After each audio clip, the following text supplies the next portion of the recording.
Rendre l'administration plus performante, plus respectueuse des usagers, à la fois dans ses prestations que dans ses modalités d'accueil, tel est l'objectif du ministère du Travail chargé de la formalisation et de la protection sociale à travers le SECRA, le secrétariat exécutif de la réforme de l'administration. C'est par décret présidentiel que la réforme de l'administration a été lancée en 2012 avec pour finalité de faciliter l'accès à l'administration, les traitements et la délivrance des documents administratifs. Améliorer les relations entre l'administration et les administrés consiste principalement, à mon sens, à améliorer les services rendus aux concitoyens. Cela doit passer par un meilleur accueil des usagers, une simplification des formalités et des procédures administratives, le développement de l'administration électronique et une transparence accrue pour renforcer les droits des citoyens et qui devront témoigner déjà de réels progrès pour notre population dans sa relation avec le service public.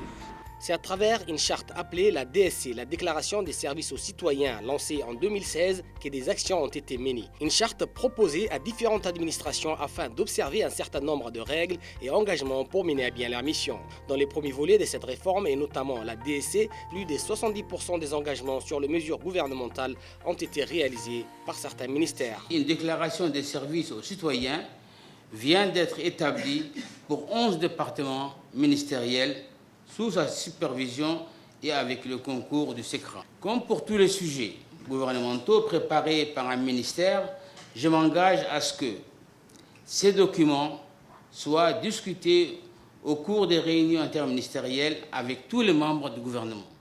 Pour arriver à ces résultats, le secrétariat exécutif de la réforme de l'administration a mené une vaste campagne de sensibilisation à l'endroit de l'administration publique et particulièrement celles d'entre elles qui sont les plus sollicitées. Avec des résultats largement positifs, le SECRA a élargi ses objectifs en cherchant à faire de cette réforme de l'administration un outil au service de la croissance économique.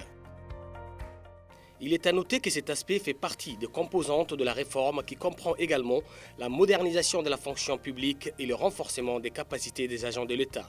Sur le plan juridique, une réforme des textes statutaires a été instaurée en 2020. La première phase concerne la révision du statut général des fonctionnaires. Ensuite, cette révision touche les textes d'application du statut général des fonctionnaires. Dans sa troisième phase, il s'agira de mettre l'accent sur l'harmonisation et la réécriture du statut particulier des fonctionnaires. Le SECRA reste ainsi une institution clé dans cette réforme. Une institution qui, avec ses partenaires comme l'INAP, a œuvré durant cette décennie sur la composante concernant le renforcement des capacités des agents de l'administration, aussi bien de la capitale que des agents des services déconcentrés par le biais des formations collectives ou à la carte. Il est prévu ainsi de renforcer cet aspect en mettant en place des modules spécialisés ou qui répondent aux besoins réels des formations de l'ensemble des cadres de l'administration générale. Pour les entités régionales, une enquête a été menée pour mesurer les besoins en ressources humaines afin d'y apporter les ajustements nécessaires qui permettent à ces services d'être plus réactifs et plus performants. 5 départements ministériels, à savoir les ministères du Travail chargés de la réforme de l'administration, du budget, de l'économie et des finances, chargés de l'industrie et enfin le ministère délégué au commerce ont été retenus pour la réforme. Un choix à la hauteur des objectifs que le gouvernement s'est fixé pour faire de la fonction publique une institution dynamique, souple, crédible aux yeux des investisseurs, à l'écoute des besoins de la population et de leurs élus et être capable d'apporter un soutien stratégique à l'élaboration des politiques publiques. C'est tout l'objectif de ces colloques qui rassemblent en ces jours les hauts cadres de l'administration publique et toutes les parties prenantes pour échanger de vues sur les besoins des usagers, de mesurer les progrès et passer à un niveau supérieur avec la mise en place d'une nouvelle stratégie qui permettra de soutenir le développement socio-économique de notre pays.